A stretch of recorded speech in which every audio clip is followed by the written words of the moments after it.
एक कहावत है, आपने सुनी होगी, मीठा लगे तो गप गप और कड़वा लगे तो थू थू।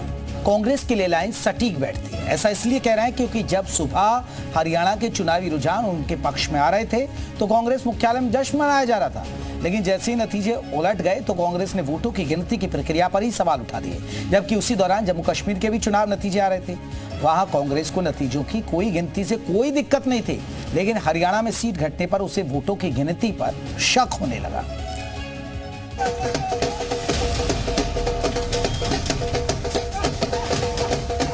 लोकतंत्र की हार हुई है और तंत्र की जीत हुई है।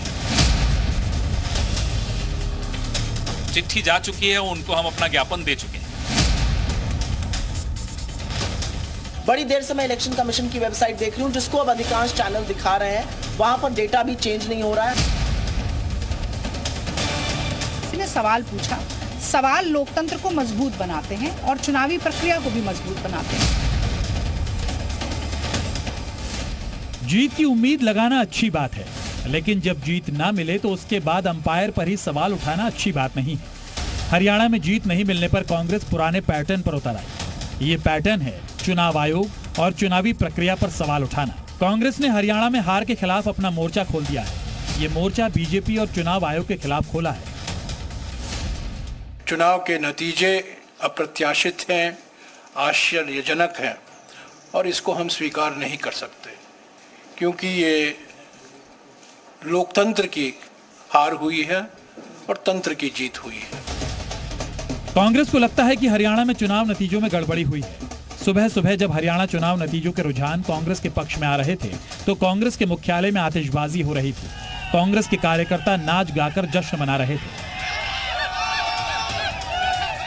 लेकिन 1.5 घंटे बाद ही जब रुझान बीजेपी के पक्ष में आने लगा तो कांग्रेस की ओर से चुनाव आयोग पर सवालों की झड़ी लग गई। एक एक कर कांग्रेस नेता वोटों की गिनती प्रक्रिया पर ही सवाल उठाने लगे। सबसे पहले सवाल उठाया कांग्रेस महासचिव जयराम रमेश ने। 10, 12, 11 राउंड के नतीजे आ चुके हैं, पर जो अपडेट किया गया ईसीआई के वेबसाइट पर, चैनलों पर सिर्फ 4 या 5 राउंड के नतीजे आ रहे हैं। तो ये प्रशासन पर एक दबाव रखने का एक तरीका है। जयराम रमेश के बाद एक एक कर कांग्रेस के दूसरे प्रवक्ताओं और नेताओं ने भी वही लाइनें दोहराना शुरू कर दिया। ये दबाव डालने की कोशिश की जा रही है प्रशासन पर, पुराना आंकड़े दिखा दिखाकर ये दिखाना कि कांग्रेस पिछड़ रही है।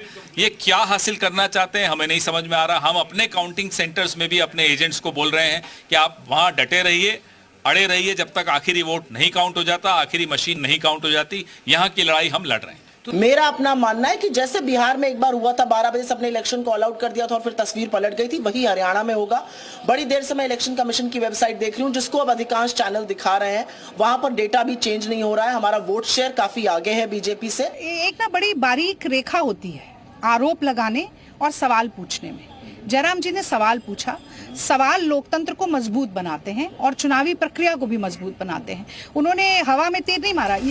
कांग्रेस ने बहुत तेजी से चुनाव आयोग को अपनी शिकायती चिट्ठी भी लिख दी। चिट्ठी में कांग्रेस ने आरोप लगाया कि सुबह 9 बजे से 11 बजे तक चुनाव आयोग की वेबसाइट पर नतीजों का अपडेट बहुत धीमा था। ऐसा जानबूझकर किया गया ताकि बीजेपी को फायदा पहुंचाया जा सके। कुल मिलाकर बिना ईवीएम का नाम लिए कांग्रेस ने फिर से ईवीएम में खामी निकालने की कोशिश की। वैसे कांग्रेस को सिर्फ हरियाणा के चुनाव नतीजों से दिक्कत है, क्योंकि वहां पर उसे बहुमत नहीं मिल सका।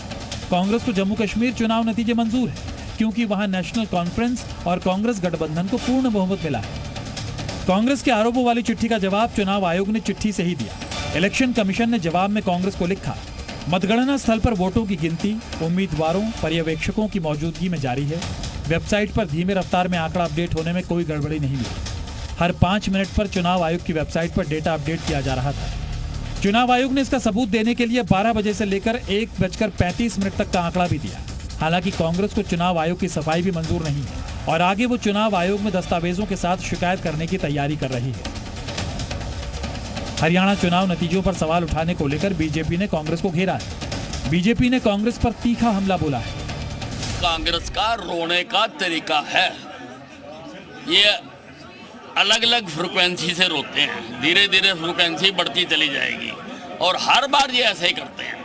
अब चुनाव आयोग पे भाई सवेरे तो तुम बगड़े पा रहे थे। ये रिकॉर्ड है कि जब जब कांग्रेस किसी चुनाव में हारती है या उसकी सीटें कम होती हैं तो वो हार की वजह ढूंढने की बजाय थर्ड अंपायर और विजेता पर सवाल उठाने लगती है।